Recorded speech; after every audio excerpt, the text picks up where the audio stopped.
শুধুমাত্র সুন্দরবনের বন্যপ্রাণী এবং প্রকৃতির সংরক্ষণ করলেই তো হবে না, সারা বাংলাদেশে এটা করা প্রয়োজন। 14ই ফেব্রুয়ারি যেমন একটি ভালোবাসার দিবস, তেমন আমাদের দক্ষিণ অঞ্চলের মা হিসেবে আমাদের আগলিয়ে রাখে সুন্দরবন।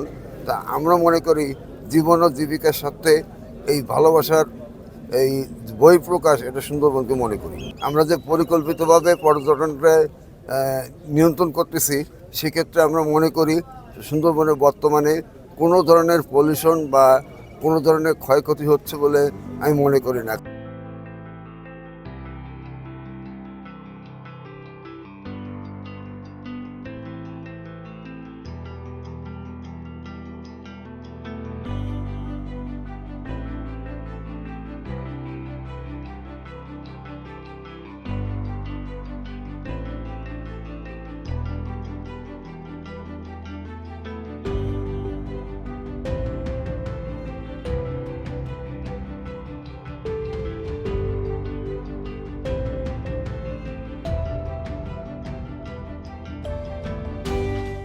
বিশ্বের সর্ববৃহৎ একক ম্যানগ্রোভ ফরেস্ট হলো সুন্দরবন।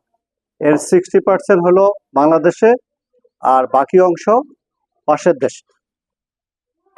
এই বনটার সাথে আমাদের একদিকে জীববৈচিত্র্য, আরেকদিকে বন্যপ্রাণীর সম্পৃক্ততা আছে।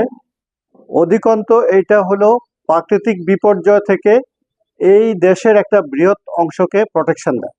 তো এই বনকে যদি আমরা ভালোবাসি, তাহলে আমরা আমাদের মানুষের প্রতি ভালোবাসারও প্রকাশ পাবে, মানুষ ভালো থাকবে, পাশাপাশি এই বনের যে বন্যপ্রাণী আছে, বনের যে গাছগাছালি আছে বা জীববৈচিত্র্য আছে, সেগুলা ভালো থাকবে।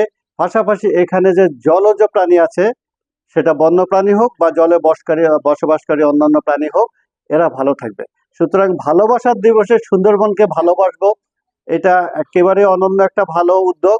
এটা আমি জেনেছি যে 2001 সাল থেকে এই সুন্দরবনের আশেপাশের লোক, স্পেশালি খুলনা রিজিয়নের লোকজন, খুলনা ইউনিভার্সিটির ঐকান্তিক উদ্যোগে এবং স্থানীয় সকল কমিউনিটি এবং আপনাদের উদ্যোগে এই দিবস পালন করা হয়। এবং আজকেও খুলনাতে প্রেস ক্লাবে এটার বিষয়ে বড় ধরনের অনুষ্ঠানের আয়োজন করা হয়েছে। নিঃসন্দেহে এটা একটা ভালো কাজ, ভালো উদ্যোগ।